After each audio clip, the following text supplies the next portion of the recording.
The research vessel Stellar Echo drifted silently through the debris field that had once been Earth's orbital defense grid.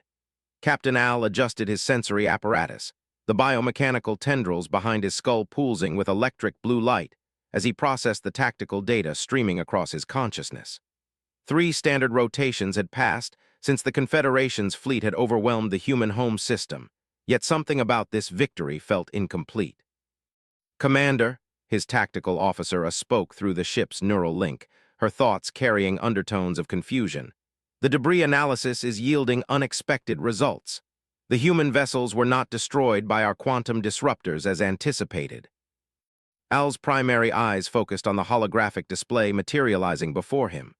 The scattered remains of human ships floated in neat geometric patterns, their hulls bearing scorch marks that seemed almost deliberately placed. More disturbing still were the intact weapon systems, their power cores still humming with residual energy despite the ships being dead in space. "Elaborate, officer. Our intelligence networks confirmed the complete destruction of their defensive capabilities." A's mental signature flickered with uncertainty. "Sir, every human vessel appears to have been abandoned voluntarily. Life pod trajectories suggest coordinated evacuation protocols initiated before our weapons achieved target lock. Furthermore, their weapon systems show signs of deliberate power cycling, not combat damage." The captain felt an unfamiliar sensation crawl along his spinal ridge, something his species had evolved beyond ago, but that ancient genetic memory still recognized as unease. The Confederation had conquered 47 star systems over the past 6 cycles, each victory following predictable patterns. Desperate last stands, futile heroics, eventual capitulation. Earth should have been no different. "Deploy recovery drones to the largest human vessel," Al commanded. "I want their computer cores analyzed and their weapon systems for integration into our arsenal." The Stellar Echo's mechanical tendrils extended toward the twisted remains of what the humans had designated as the battleship Indomitable. The vessel stretched nearly 2 kilometers in length, its hull bristling with what appeared to be primitive chemical projectile weapons, alongside more sophisticated energy arrays. According to Confederation intelligence, humans had achieved faster-than-light travel only 73 cycles ago, making them technological infants compared to most spacefaring civilizations. As the recovery drones penetrated the human ship's hull, Al studied the tactical recordings from the brief engagement. Something nagged at his tactical consciousness, a pattern his military training insisted should be obvious but remained frustratingly elusive. The human fleet had maintained perfect formation despite overwhelming odds, their commanders issuing orders with mechanical precision even as defeat became inevitable. "Sir," interrupted his thoughts, "the first drone has accessed the human vessel's data core. Preliminary scans indicate their computers use a surprisingly sophisticated quantum encryption matrix, more advanced than our initial assessment suggested." Al's secondary eyes swiveled toward the holographic interface as data streams began flowing across his consciousness. Human language patterns, tactical doctrines, technological specifications, all of it painting a picture that contradicted everything the Confederation thought they knew about Earth's military capabilities. "These projectile weapons," he mused aloud, studying the schematics of what humans called. "They appear to function on principles our physicists abandoned as inefficient during our species' industrial phase." The analysis continued as drones systematically stripped useful components from the human vessels. Each discovery raised new questions. The humans had developed alloy compositions that exceeded Confederation standards in several categories.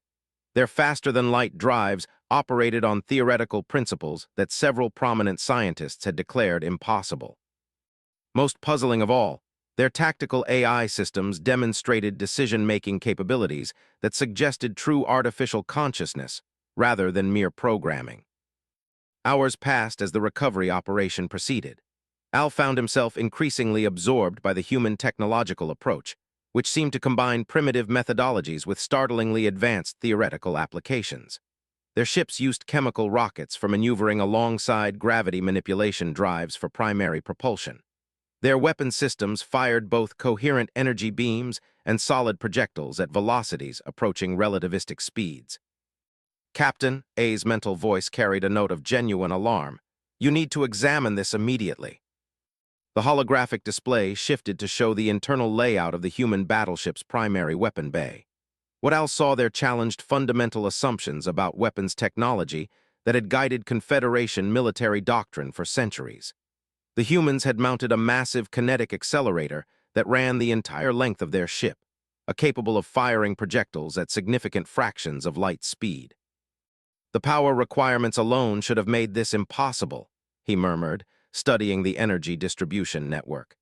Their fusion reactors are operating at efficiency ratings that exceed theoretical maximums.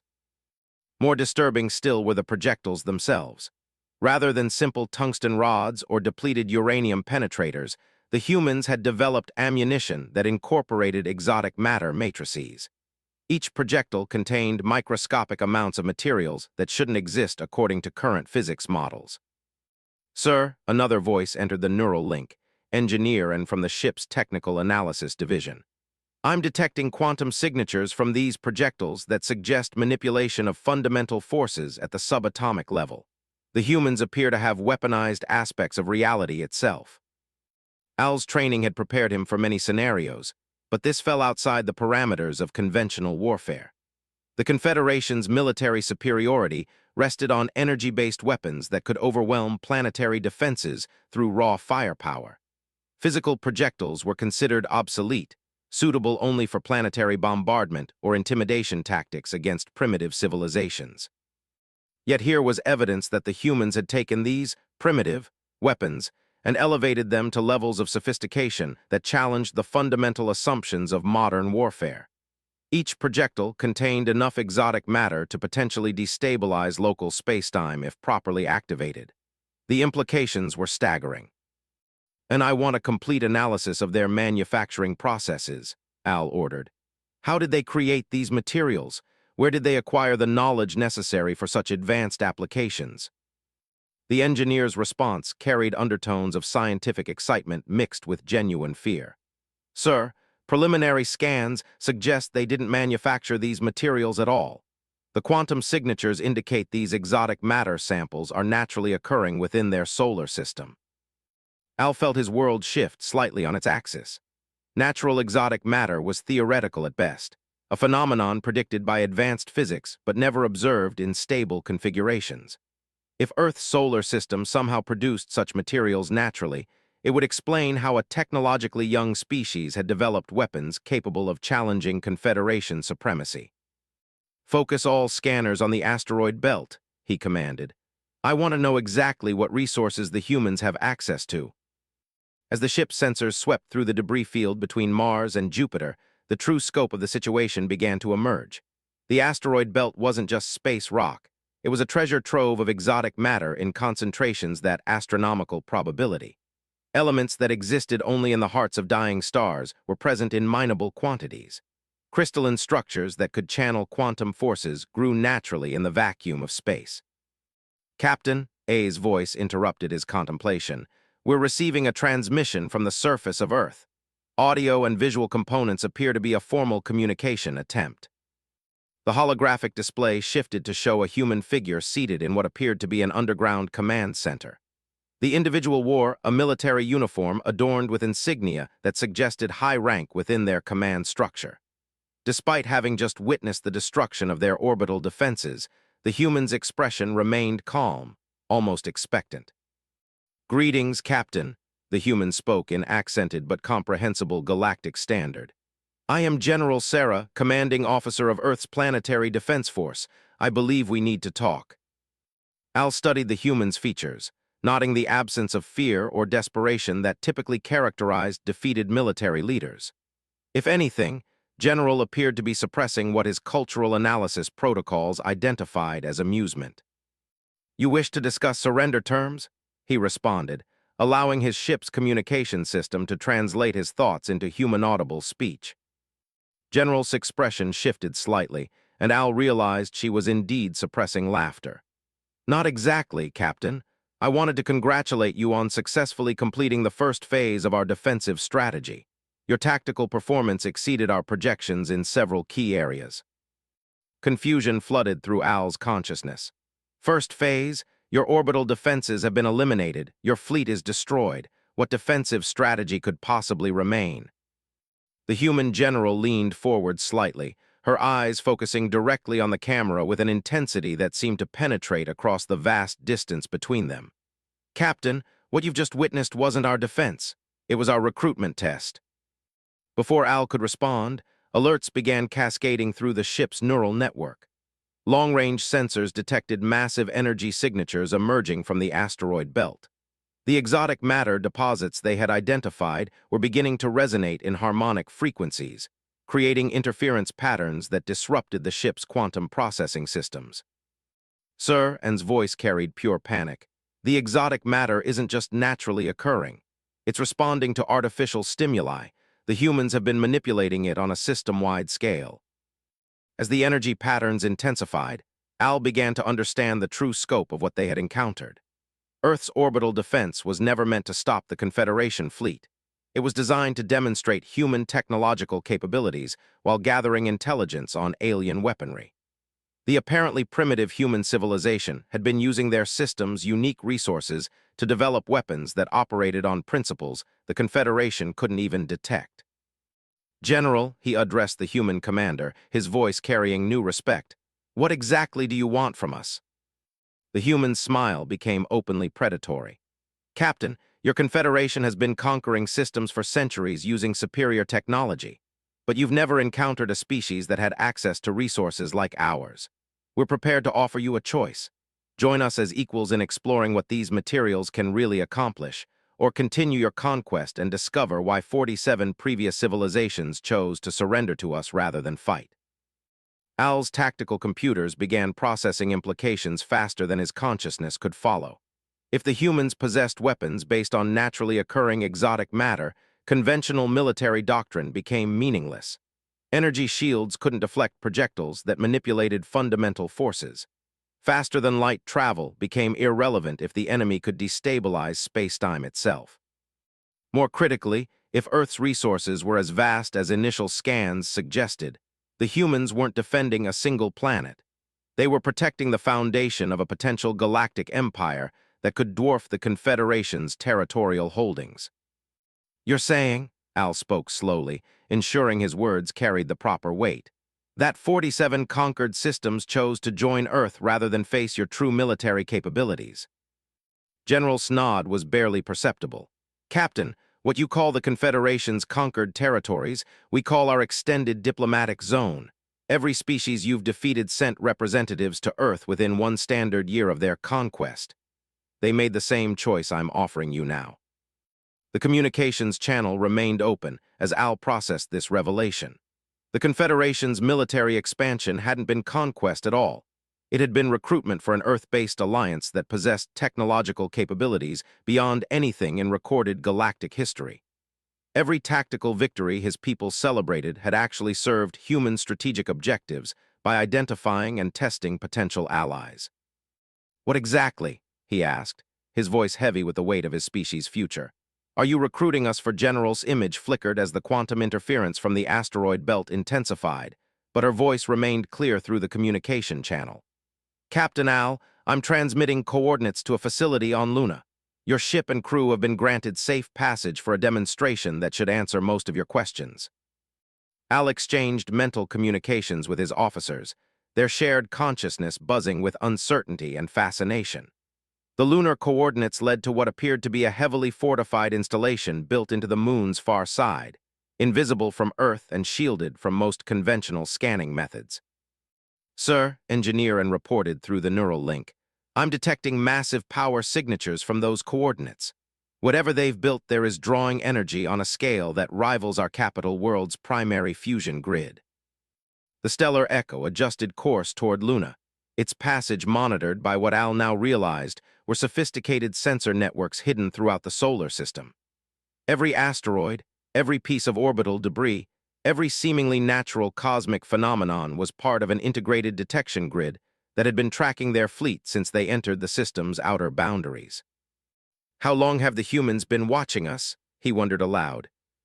"Since you began your campaign against the Coalition 18 cycles ago," General's voice answered, suggesting their communications channel carried more sophisticated monitoring than he had realized. "Every engagement, Every tactical decision, every technological deployment has been recorded and analyzed. We needed to understand your capabilities before making contact. As the lunar installation came into visual range, Al felt his preconceptions about human technology crumble entirely. The facility wasn't built into the moon. The moon had been restructured around the facility. Massive electromagnetic arrays extended deep into the lunar core, drawing power from geothermal sources that shouldn't exist on a dead world. The installation's architecture followed engineering principles that seemed to bend local physics, creating structural impossibilities that somehow remained stable. "Welcome to Prometheus Base," General announced as docking coordinates appeared on the ship's navigation system. "Humanity's primary research and development facility for exotic matter applications." The docking procedure revealed further surprises. Rather than using mechanical clamps or magnetic locks, the lunar facility employed gravitational manipulation to guide the stellar Echo into a berth that perfectly accommodated its alien design. The docking bay itself existed in a pocket of artificially maintained spacetime, allowing the vessel to dock without requiring atmospheric compatibility modifications. Atmospheric composition within the facility has been adjusted to accommodate physiology, General explained, as Al and his senior officers prepared to disembark. "Our medical computers analyzed your ship's life support systems during the approach and made appropriate modifications." Al paused at his ship's airlock, struck by the implications of that casual statement. The humans had not only analyzed biology from external scans, but had restructured portions of their facility in real time to accommodate alien visitors. Such technological flexibility suggested manufacturing and control systems that operated at speeds approaching theoretical limits. The corridor beyond the airlock stretched in directions that the lunar facility's external dimensions. Gravitational fields had been precisely tuned to accommodate beings of different physiologies, allowing Al's party to walk alongside human personnel despite the vast differences in their evolutionary backgrounds. The walls themselves seemed to pulse with inner light, their crystalline structure incorporating materials that looked suspiciously similar to the exotic matter samples they had discovered in the asteroid belt. "The facility tour will begin in Laboratory Section 7, General announced, her physical presence joining them from a side corridor. In person, she appeared smaller than her holographic representation, but carried herself with the confidence of someone accustomed to commanding forces beyond conventional understanding. Laboratory Section 7 revealed the true scope of human scientific achievement. Massive particle accelerators carved precise paths through the lunar rock, their pathways lined with exotic matter conduits that channeled energies at scales that dwarfed anything in Confederation technology. Scientists from dozens of different species worked alongside human researchers, their collaboration facilitated by translation systems that operated at the speed of thought. "What you're seeing here," General explained, gesturing toward a device that seemed to fold space around itself, "represents 12 years of intensive development following our first contact with extraterrestrial intelligence. The mining expedition that entered our system in 2387 was very helpful in providing us with information about galactic technological standards." Al's secondary eyes focused sharply on the general. The expedition reported finding nothing but primitive life in this system. Their survey indicated humans had not achieved faster-than-light travel. General's smile carried genuine warmth mixed with predatory satisfaction. "They found exactly what we wanted them to find, Captain. Their survey data was accurate according to the evidence we presented them. Meanwhile, we spent 3 years studying their technology, their biology, their culture, and their political relationships with other galactic civilizations." The implications hit Al like a physical blow. Humanity had been manipulating first-contact scenarios for over a decade, using each encounter to gather intelligence while presenting false technological profiles to visiting species. Every alien expedition to Earth had unknowingly served as unwitting teachers for a civilization that learned faster than their instructors could comprehend. "The exotic matter," Engineer spoke aloud, his thoughts too complex for neural transmission. "How did you learn to manipulate it so quickly?" A human scientist approached their group, her appearance modified with cybernetic implants that suggested integration with exotic matter systems. "Dr. Elizabeth, Theoretical Physics and Exotic Matter Applications," she introduced herself. The answer to your question is that we didn't learn to manipulate it. We learned from it. Doctor led them to an observation deck overlooking a massive containment chamber. Within the chamber, streams of exotic matter flowed in patterns that seemed to follow their own intelligent design, creating geometric structures that shifted and evolved in response to external stimuli. Initial attempts to study exotic matter using conventional scientific methods proved futile, Doctor explained. The materials appeared to respond to observation itself, altering their properties based on the observer's expectations and measurement techniques. Traditional physics broke down at the quantum level when dealing with these substances. Al studied the flowing patterns, noting mathematical relationships that exceeded his understanding of advanced physics. How did you overcome this limitation? We stopped trying to study it from the outside, Doctor replied. Instead, we developed methods to interface directly with the exotic matter at the quantum level.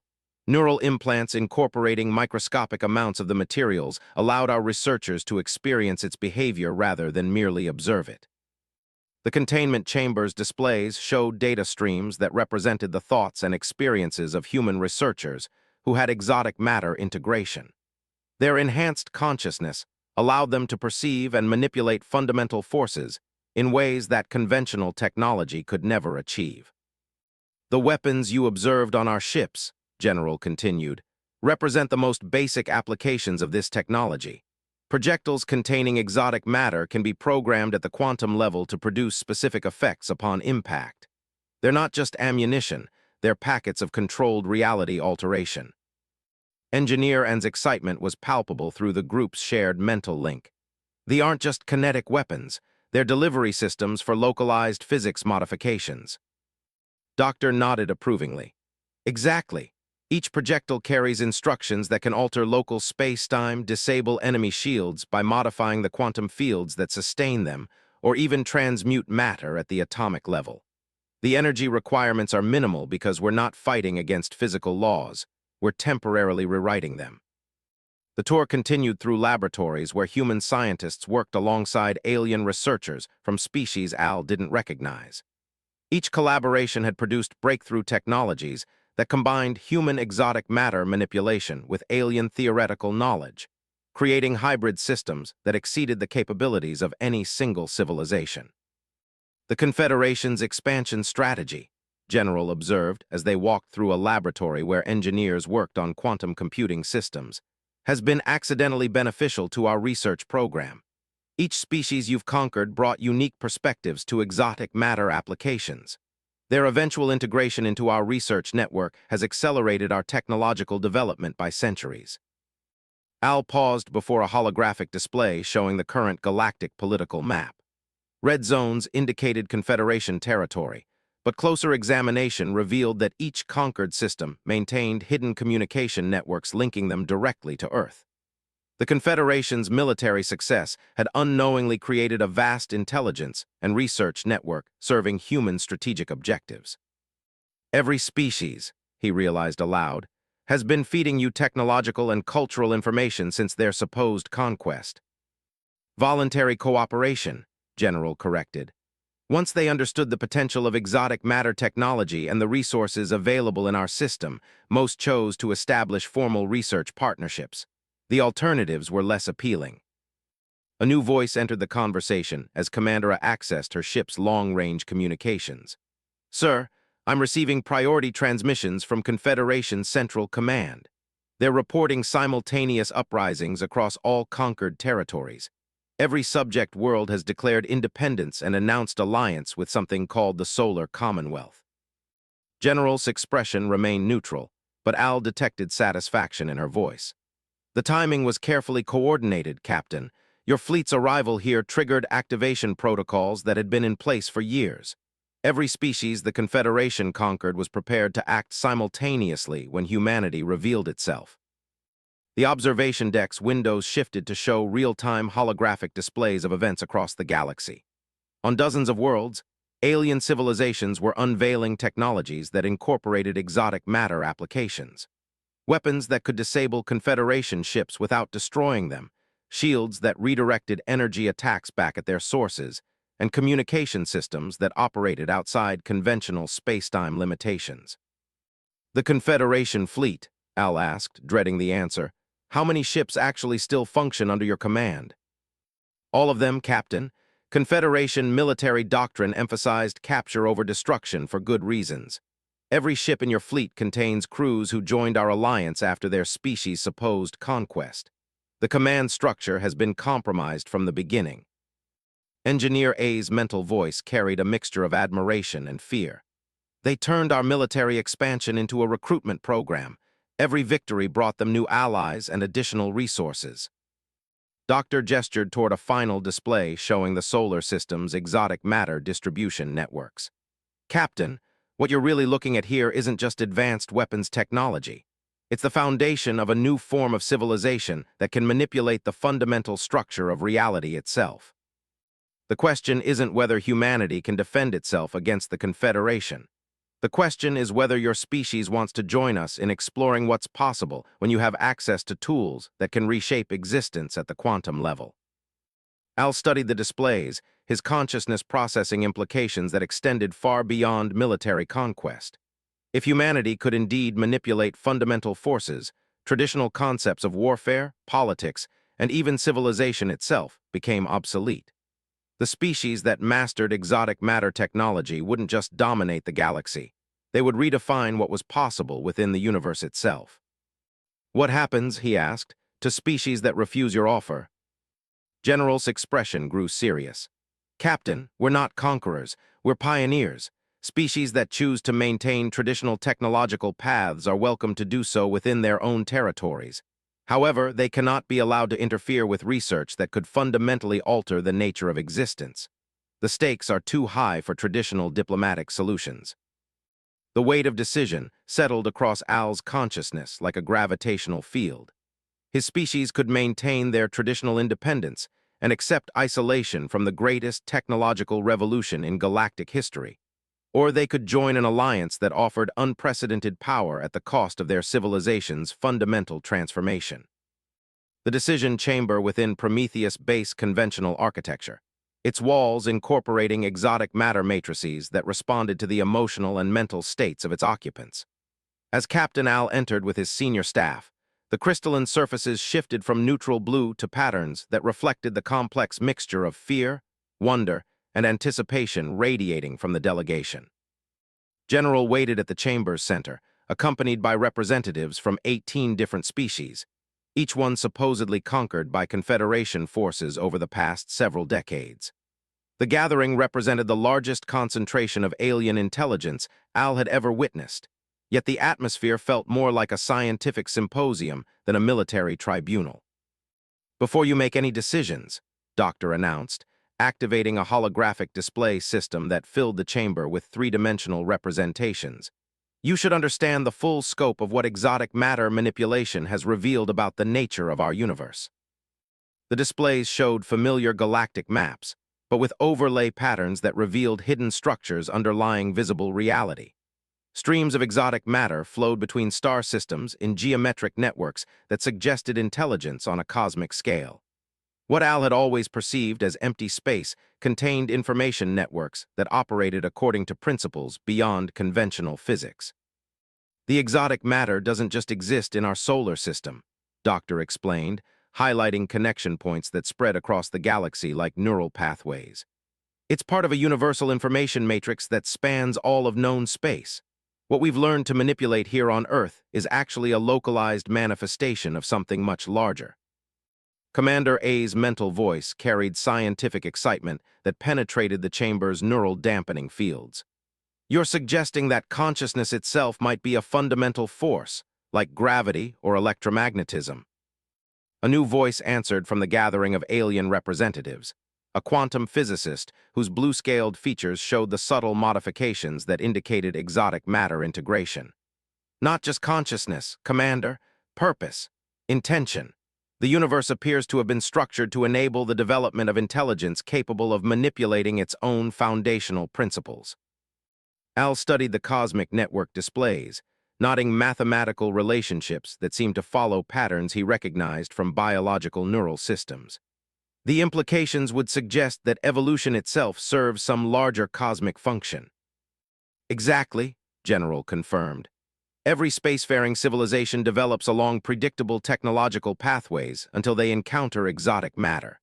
At that point, they face a choice: maintain traditional development within the limits of conventional physics, or undergo transformation that allows them to participate in something larger than individual planetary cultures. The holographic displays shifted to show recorded observations from human research teams that had achieved full exotic matter integration.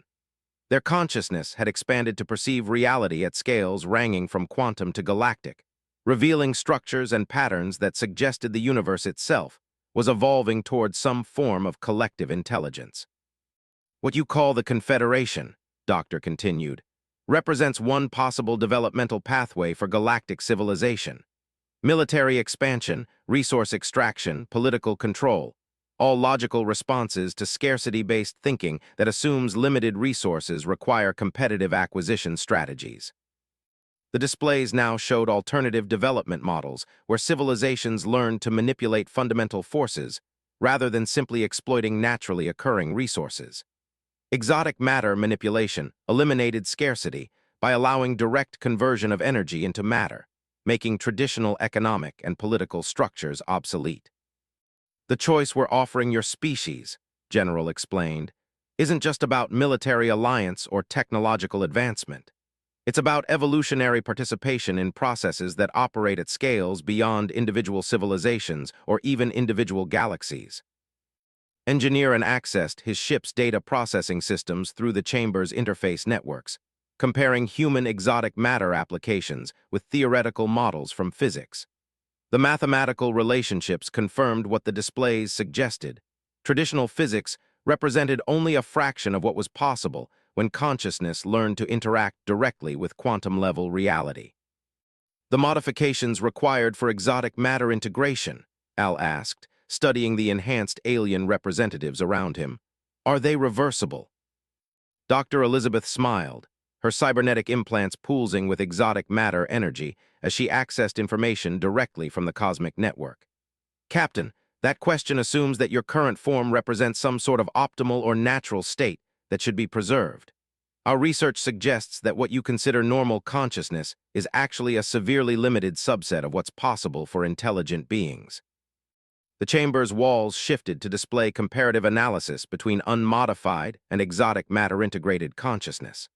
The enhanced individuals could perceive multiple dimensional layers simultaneously, process information at speeds that approached quantum computation rates, and interface directly with technological systems through thought alone. More importantly, General added, integration allows participation in research that's revealing fundamental truths about existence itself. We're not just developing better weapons or faster ships, we're discovering why the universe exists and what role intelligence plays in its continued evolution.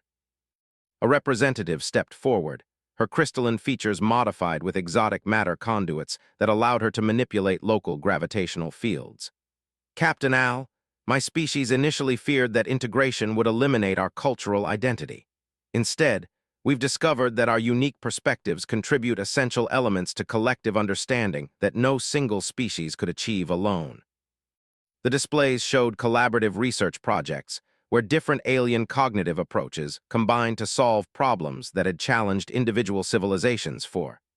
Human intuitive leaps worked with mathematical precision and quantum perception to create breakthrough discoveries that none could achieve independently. The weapons systems you observed on our ships, General explained, represent the most primitive applications of exotic matter technology. The real discoveries involve consciousness expansion that allows direct manipulation of space-time, matter-energy conversion, and information processing at cosmic scales. Al felt the weight of decision pressing against his consciousness like a fundamental force. His species could maintain their traditional biological and technological limitations, preserving their familiar existence while accepting exclusion from the greatest discoveries in galactic history. Alternatively, they could undergo transformation that offered unlimited potential at the cost of everything they currently understood about themselves. What guarantees, he asked, do you offer that integration won't simply absorb our species into some homogeneous collective consciousness? Doctor laughed, the sound-carrying harmonics that suggested her vocal apparatus had been enhanced beyond normal human capabilities. Captain, the cosmic information network we've accessed contains thought patterns from billions of different consciousness types across millions of years. Homogenization would actually reduce the network's problem-solving capabilities. Diversity of perspective is essential for continued discovery. The chamber's displays showed examples of integrated civilizations that maintained distinct cultural identities while participating in collective research projects. Each species contributed unique approaches to understanding reality, creating a research network whose capabilities increased exponentially with every new participant. The Confederation's military expansion, Al realized aloud, has actually been serving the integration network's recruitment objectives. Every species we conquered eventually chose transformation over isolation. Commander A's mental voice carried a mixture of admiration and concern. They've been using our own strategic successes to identify and evaluate potential allies. Our military efficiency proved we could adapt quickly to new challenges. Exactly, General confirmed. Species that could develop effective military technologies and coordinate complex strategic operations demonstrated the cognitive flexibility required for exotic matter integration. The Confederation's conquest campaigns served as extended aptitude tests. The displays shifted to show real-time communications from across the galaxy. Former Confederation territories were unveiling exotic matter applications that exceeded anything Earth had demonstrated publicly. Weapons that could restructure matter at the atomic level, shields that existed partially outside normal spacetime, and communication systems that operated independently of relativistic limitations. Your fleet, General announced, is actually the last Confederation unit that hasn't received integration proposals. Every other military force has already chosen to join our research network. The political structure you've served for centuries dissolved 3 hours ago when the Confederation Council voted unanimously to establish formal alliance with the Solar Commonwealth. Al felt reality shift around him as his worldview underwent fundamental restructuring. The civilization he had served his entire life had transformed into something unrecognizable while he was analyzing human weapon systems. The galaxy he thought he understood had become part of a cosmic network whose purposes and capabilities exceeded anything in his species' philosophical traditions. The choice, he said, processing the full scope of his situation, is between individual species extinction through isolation or evolutionary transcendence through integration. Not extinction, Doctor corrected gently. Traditional development within conventional physical limitations. Your species would retain access to your home system and any territories you can maintain using conventional technology. However, you couldn't participate in research that's revealing the universe's fundamental purposes or access resources that exist beyond normal space-time. The weight of representing his entire species' future pressed against Al's consciousness. The decision would determine not just political alliance, but the evolutionary direction of civilization for to come. Traditional independence meant accepting permanent technological and consciousness limitations, while the rest of the galaxy explored possibilities beyond current imagination. Integration requirements? Engineering asked, his scientific curiosity overwhelming his caution. What modifications would be necessary for physiology? Doctor accessed the cosmic information network directly, her consciousness expanding to process biological analysis data at superhuman speeds. Your species' neural architecture is particularly well-suited for exotic matter integration. The biomechanical interfaces you already use for ship operations could be enhanced to channel exotic matter directly into your consciousness matrix. The displays showed theoretical modifications that would allow minds to interface with the cosmic network while preserving their essential cognitive characteristics. Rather than replacing their thoughts, the exotic matter would amplify their natural abilities and provide access to information processing capabilities that operated beyond conventional spacetime limitations.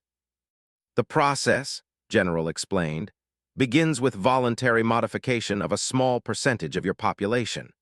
Integrated individuals maintain full communication with their unmodified counterparts, allowing your species to evaluate the changes before making permanent decisions.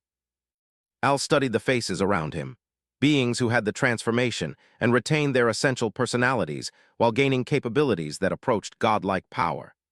Their eyes showed depths of understanding that suggested direct perception of reality's underlying structure, yet their expressions remained recognizably alien, preserving the unique perspectives that made their participation valuable. The chamber's exotic matter walls pulsed with energy patterns that reflected his emotional state as he prepared to make the most important decision in his species' history. Traditional military logic suggested caution, careful evaluation of risks and benefits before committing to irreversible changes. But the evidence before him indicated that traditional logic itself might be a limitation that exotic matter integration would transcend. "What exactly," he asked, taking the first step toward a future he couldn't imagine, "would integration allow us to discover about ourselves and about the universe we inhabit?"